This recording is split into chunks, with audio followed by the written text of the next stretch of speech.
Like, women are planners and loyal, and I think women are more like, they really want to feel like they're supporting a business that they're behind. Like, they're a little more conscious of like, I want to support that person, so I'm gonna buy a ticket. Whereas gay guys day of are like, who that works at the theater that I fucked 3 years ago can give me a free ticket? What has been the biggest change since you won All Stars 3? Well, I did eat pink hair today. What do you think? That's great. The biggest change. Yeah. Honestly, at the risk of sounding like an asshole, by the time I had won All Stars, I think if you're a real All Star, by the time you win All Star, you were gonna do everything you were gonna do anyway. So like, there's a crown in my house, but like the albums and everything else I'm doing, I was already gonna do anyway. Right.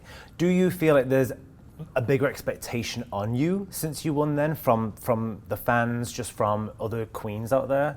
It is a little bit like, people are like, I wish you would win. I want you to win. I want you to go on All Stars and win. And then you do win. And then it becomes like, but do you deserve it? Like, right. I don't know. Gays are so like, everybody wants to be like counter whatever.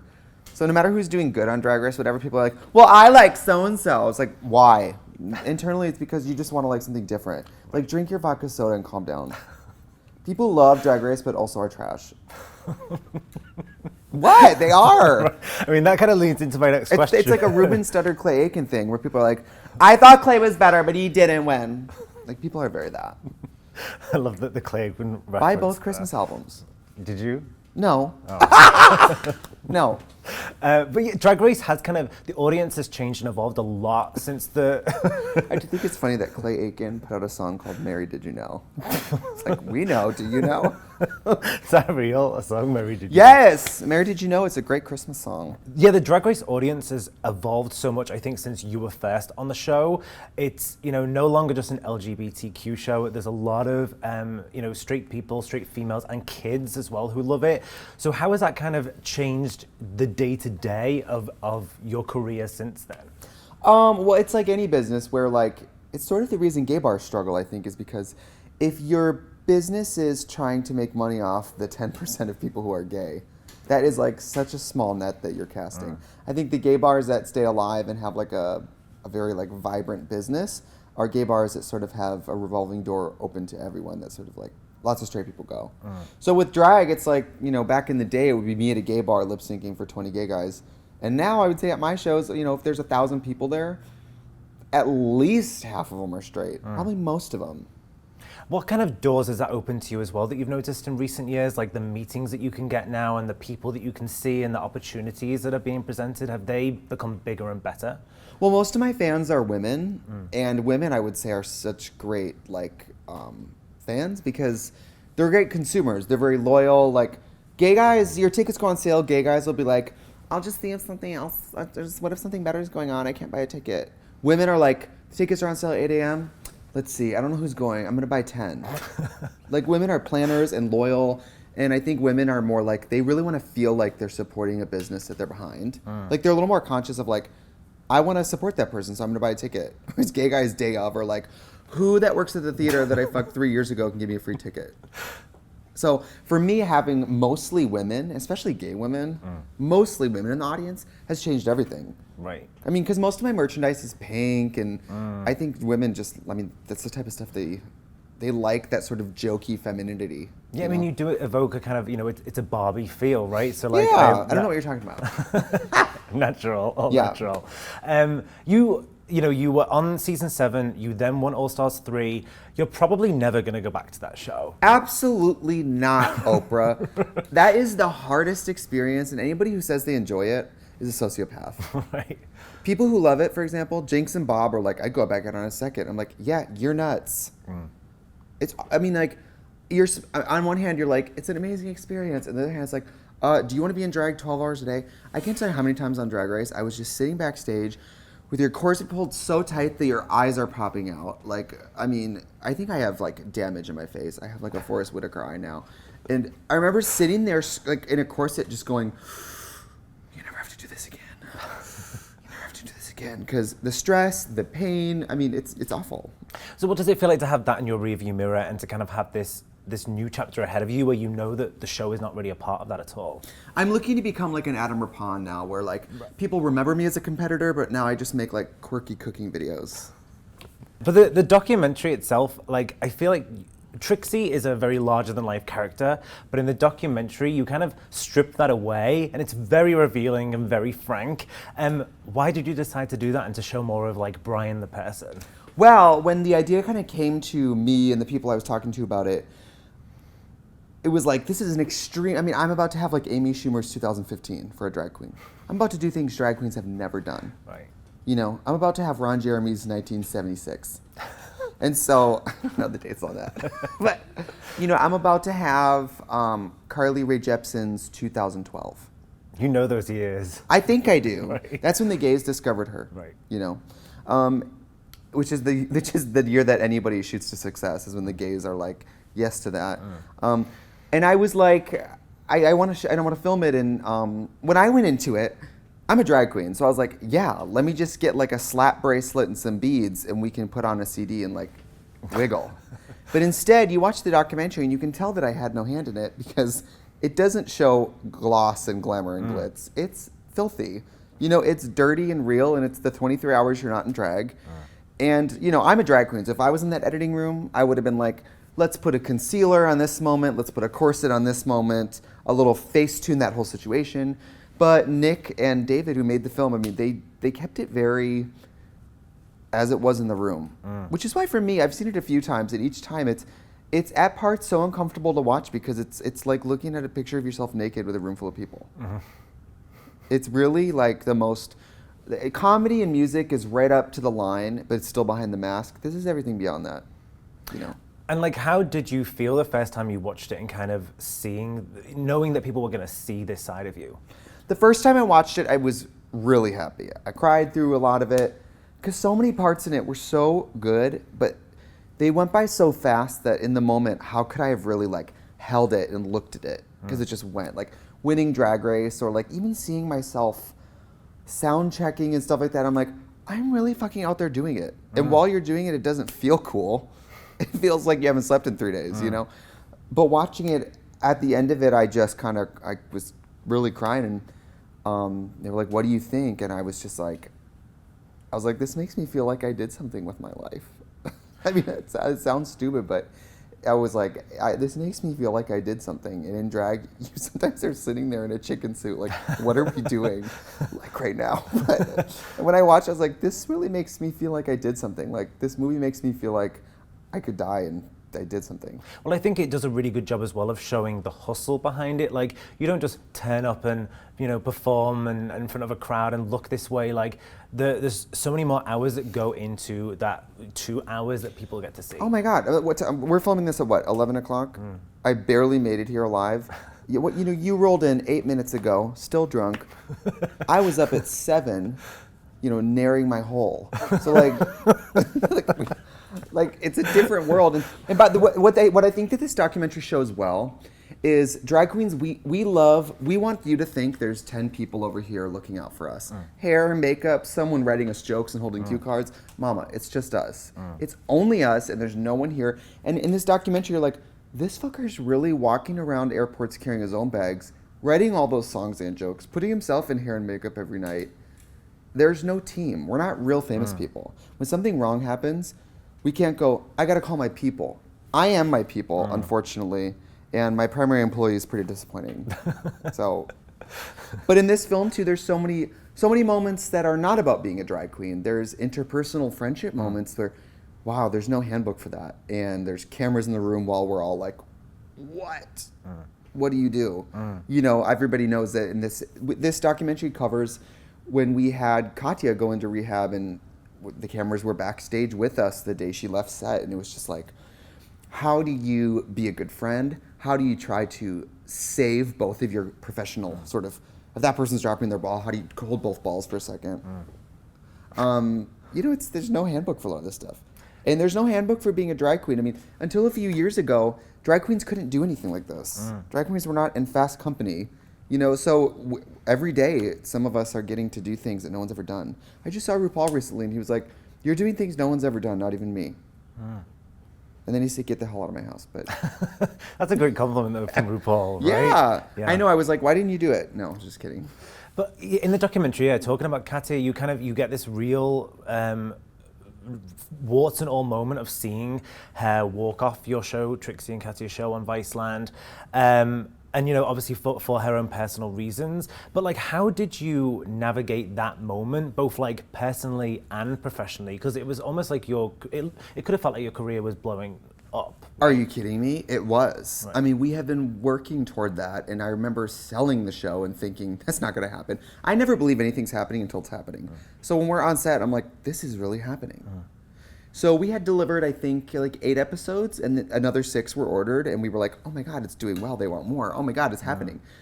And to be on set that day and be like, I'm keeping it cool, but if you look into the pupils of my eyes, you can see this opportunity flushing down the toilet. Like we're watching it go. It's like, how do I keep it calm? How do I, in a professional way, try to like, because on a set like that, you set the tone. So I'm not going to freak out, because if 50% of this team is freaking out, I need to like chill. Right. But when somebody is like wrestling with like abuse or like drug abuse, it's like you are the fool if you think like she just needs a bottle of water. She just needs a second. Right. She needs more than a second a bottle of water. And she did get it. And luckily in the film, you know, and everybody knows Bob stepped in and took over for the season. But I mean, one of the most famous drag documentaries ever was Paris is Burning. And by the time that movie came out, a lot of those people were drug addicts, and some of those people were dead. So at least nobody in my film died. Silver lining. And with that, I jump out the window. Could you imagine? Yeah, one thing I was kind of surprised at is, you know, this is a drag documentary. You go in kind of expecting it to be fun, but you do cover a lot of really intense topics, and like mental health, obviously, with Katya is one of them. And you get a real frank approach to it that you don't see often. Yeah. So, like, what do you hope people kind of take away from the more serious aspects of it? Well, I think anytime you're dealing with mental health or substance abuse or anxiety or depression, not talking about it is the problem. And it's never, in my comedy or my music or my makeup, I've never been one to hold back. I've never been one to like, no, that's too much. We've gone too far. You know, so in this documentary, in true Trixie Mattel fashion, it's like, how do we truthfully and honestly go up to the line? And truthfully, the only way you can talk about that stuff is if you do it in a way that's sensitive and honest and in no way generous or exploitative. When in that scene, I mean, there's just, this is the scene we're discussing, is there's a scene where Brian is like on his leaving set to go to rehab and deciding not to do drag for X amount of time. It's people in the room. Nobody was mad. Nobody was sad. Everyone was just frozen in time. Like, how do we help? And the reason none of us know how to react is because no one ever talks about it. Right. What if I had seen an interview like this where I was like, oh, I know how to handle it because people talk about it. It's the reason people in her position or anybody's position, the last thing they're allowed to do is speak up or ask for help. And then following that, I was doing All Stars 3 press last year, and everyone's like, your own TV show and All Stars, great. What about your crackhead friend? It's like, you don't care. You just want the clicks and you want the traffic. It's like, you don't actually want to help anybody. Right. And it was also, until this film, it was like, it was never my place to, in the moment, comment on somebody else's mental health. At least in this film, you know, Brian and I are obviously close friends and working together again. So he and I and the filmmakers can tell the story very honestly. Like, when Brian and I sat down to watch it, we both were so uncomfortable. Room temperature Diet Coke didn't help. And then we were like, well, that was difficult to watch, but that was exactly how it was. Did watching it together actually, do you think that helped your friendship and professional relationship together? I think it probably helped. I mean, honestly, he was in such a dark place that a lot of it he didn't even remember. And I mean, in the film, it's never me mad or sad. It's just confused because, I mean, there's no rule book for it. I feel like as well in the documentary we get to see that a lot of your fans reveal very personal things to you, either in a letter or in person. What do you mean? Yeah, they unload on you a lot, Oh right? my God, every day. Yeah. I have a girl cry in my arms once a day. Right. I could be a high school guidance counselor. You should look the part. All I need is like a pan on this suit that says like Happy Easter. Or like falling into fall, you know, something like that. But do you feel like you also talk a little bit more about your own family issues and everything in this documentary? Do you feel like this is almost like your way of, because they kind of talk at you a lot of the time and aren't really waiting for you to give anything back. Is this your way of kind of like revealing a bit more about like, I'm a human too and I have problems too?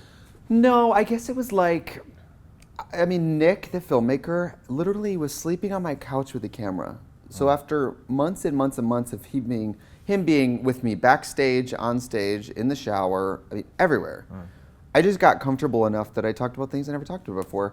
I didn't have an agenda, and we talked all day that day in interviews, and we talked about probably 4 to 6 hours of talk, and I didn't know what would be used and what would be important, but I talk about it in the film. It's always been important to me to not identify as a victim, and my storyline has never been, I put on wigs because bad things happen to me.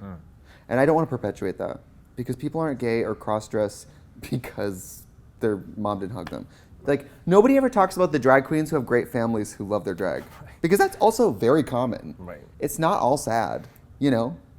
In the film, my mom comes to see me for the first time. She doesn't know anything about comedy. She's never listened to my album. She comes to see my show, and she's like, yeah, I didn't really get it, but she came. It was cool. Right.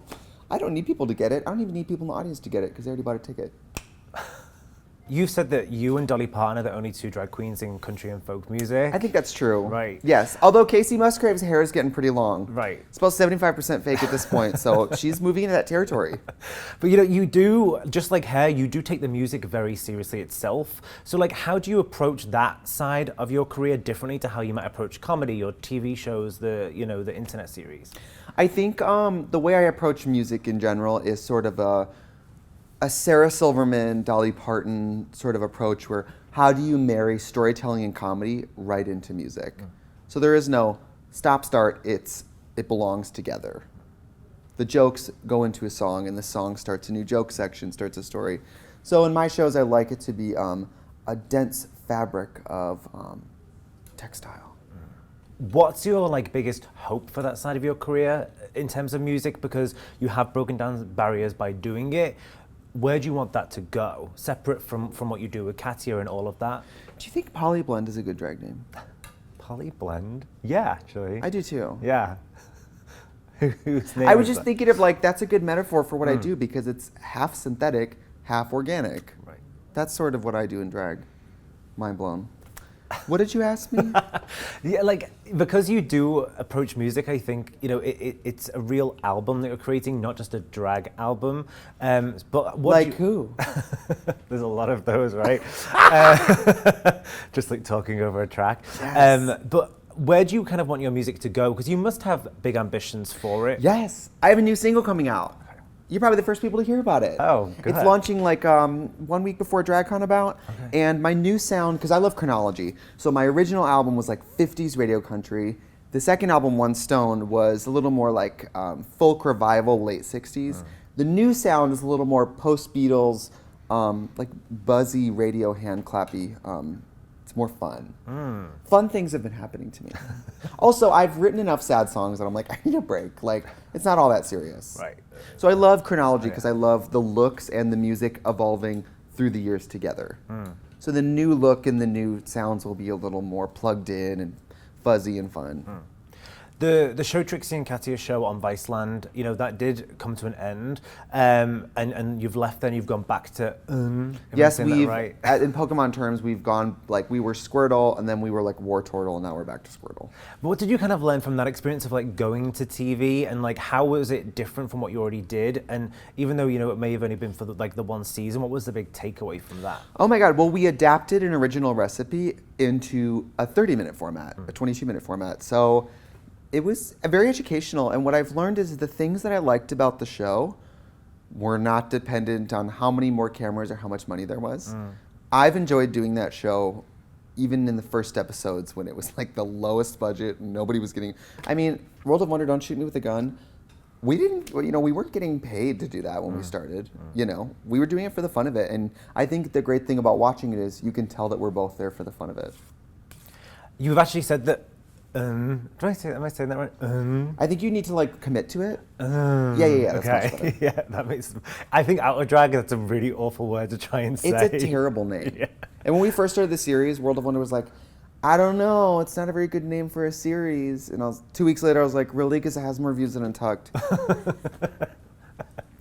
Listen, the content speaks for itself. Right. But you've said before that is the thing you're most proud of in your career, if that's true. I still am. Right. Katya just texted me 2 days ago when the newest episode came out. I believe it's about fame. And she texted me saying, that was the best one. And weekly, we get texts from each other being like, that's the new best one. Right. Because we watch it and we think it's hilarious. Does that make us crazy to watch our own content and like scream laugh? Maybe. But that's how you know it's funny. If you can watch yourself and think it's funny, it's funny. Well, aren't you kind of also part of your target audience? Like there's Brian at home watching that, hoping for that content, right? We love it. And we don't edit it, so we don't see the final reveal until it comes out. And oh my God, the liberties they've taken. If anybody's not seen this series, it's on YouTube. I think we're in episode 91. We're almost to 100. Plus 12 episodes of television. Right. So like, it's been going on a while. We're running out of, I'm gonna be honest, we used to be like, oh my God, we can talk about anything. And after almost 100 episodes, now we're like, flossing? Like it's kind of scraping. I wouldn't be surprised if by episode 101, we're like, let's talk about pleated pants, you know? Well, is there a topic though you wanted to do that everyone was like, you can't do? Suicide. We've wanted to do suicide since the beginning, but I guess that people don't trust that we would treat that respectfully. But again, what I feel about anything mental health related, talking about it and putting a clown nose on it is the only way through it. I mean, what if you have a suicidal thought? I mean, we would love to do an episode where we talk about it, make people feel like having a suicidal thought is not uncommon, damning, or if you treat it properly, that's serious, you know? I feel like actually you do approach, like comedy is obviously a huge part of your act, and I feel like you can get away with talking about a lot more when you do it with some comedy mixed in. Oh, there's jokes in this movie that last night when people were watching it, I was like, oh, it's different on film. It's perceived different on film. Because, you know, in the moment you say it and it's gone. On film, the audience is like, oh, you know. I mean, I've gotten in trouble. But, I mean, I like to go right up to the line. This line. Has there ever been a moment when you've done something and you have thought, I wish I hadn't have done that? Yeah, because sometimes I don't read local news. Right. So sometimes I'll make a joke about something, not knowing that I'm in the city where it happened, or where something similar just happened that day. Let's just say that for me, I don't think gun violence is funny, but until people stop buying guns and shooting each other, I think we should be able to like laugh through it in a way of like therapy. Right. We have to like at least make a chuckle. Like, come on. So you know, anything like that, I'm comfortable with. And I hate kids, so I will make fun of kids until the day I die.